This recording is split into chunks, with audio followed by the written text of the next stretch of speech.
Apatow, everyone, Trainwreck, and the 4-year-old version are being re-released in theaters August 22nd, and the 4-year-old version is now available to own with all new bonus content. More Tonight Show after the break. Stick around, everybody. Hip-hop and body rockin', do what it do. The living definition of Guys, while we're setting up for Royal Otis, who's a fantastic band, I'm so excited to hear them. Do you want to take questions maybe from the audience? Do you mind? Yeah. Do you have any questions for me or Judd? Or Yeah. want to put the lights on? We can see anybody out there? Raise your hand. Anything about life in general, whatever I can do to help. Maybe you in the Stripes? Yeah, right there. Was the Kelly Clarkson totally ad-libbed then? Was the Kelly Clarkson ad-libbed? Well, there were 2 columns of curses, because when I was a kid, we used to go to Action Park. Remember Action Park? Yes. And we would always get injured on like the slide, and the nurse would spray disinfectant, and then you would curse at the nurse.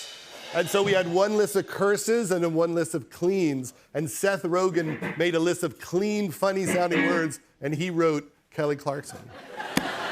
Why Kelly Clarkson? Just because it... I don't know. It was a very popular Kelly Clarkson American Idol moment. Yeah, it just sounded funny. Yeah. Like, why would you yell that? Yeah. Yeah. And now Kelly gets that everywhere she goes. Yeah. Yeah, she runs down the street, people yell, Kelly Clarkson! Starts screaming at it. And they go, yes, right there. Hey, sir. Yeah, did you meet your wife on the set of 40-Year-Old Virgin? I did, and we were married then. I met my wife on The Cable Guy. That's right. Right there in the front row. Hey, bud. Question for you. Question for me. Oh, thank goodness. Yeah. What's your favorite interview been and why? What's my favorite interview been and why? Oh, that's a good one. Judd Apatow. Yeah. That was great. What's your favorite? Your Eddie Murphy interview was pretty amazing. That was pretty fun. Because he doesn't do many. He does not that was do- pretty. That's he the got loosest into it. I've seen him. Yeah. Yeah, he got into it because obviously we all love Eddie Murphy. Yeah.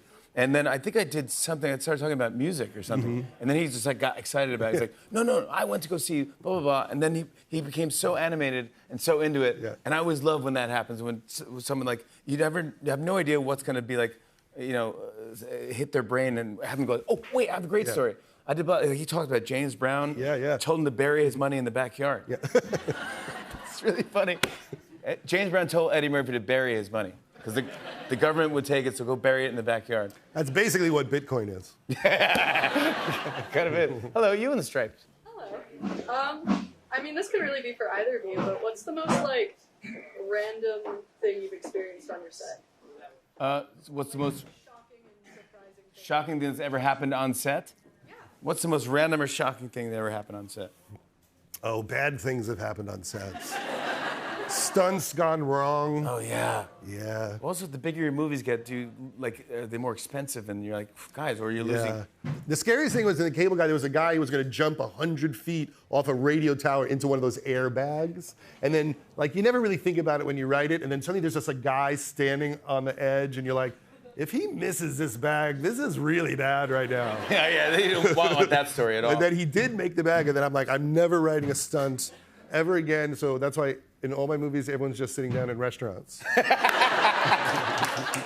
I did an independent movie once, and independent movies, you remember those? You have no money. And I had to do a scene where I was like frustrated and trashing my apartment or something like that, and I had to hit a golf ball through a plate glass window, and the window was going to shatter.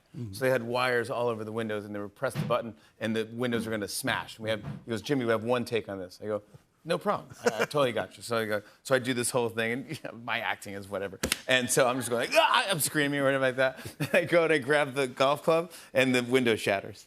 I go, I didn't even hit the ball, nothing. I go, I didn't do anything. The guy pressed the button by mistake, and he was like, okay, let's rewrite the scene. Here we go. I don't even know if it made it in there.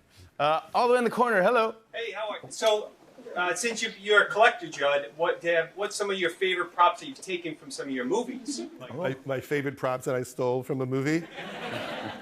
I'm not like Freaks and Geeks, someone had the head of the Viking from Freaks and Geeks for a long time. I think it burnt up in the fires, the head. No. But I steal things.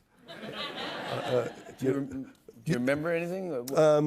I have all the shirts from Smart Tech, from where they all worked in the 40-Year-Old Virgin, and you think it'll be a fun thing to have, but then you just never wear it. It just sits in your closet. Yeah, but you just have it. But it's fun to do that. I stole a I went to Seinfeld's last episode, and I snuck in. I wasn't invited. I snuck in with my friend, and I wasn't on Saturday Night Live at the time. I was just a stand-up in LA, but I snuck in, and I got to see the show. And then I went, and they invited everyone from the seats to the floor to celebrate. It was the last episode. It was the one where they're getting sentenced in court. And so I'm in Jerry's kitchen, and I'm like, oh my God, and Dom Herrera was there. And so I'm hanging out, and I saw him, and so I went over to the bathroom, and I stole one of his toothbrushes. I have it to this day. Did you use it? I hope so. Would you ever reconsider Freaks and Geeks or Undeclared reboot? I guess if they asked. But would it be them all old? Would it be them old or their reboot? Cast.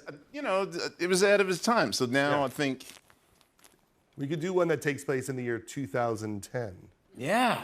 right? It would still be retro. That would be retro, yeah. I would watch that. Freaks and Geeks 2010? Yeah. Done. It's happening. You heard it here first, everybody. Yeah.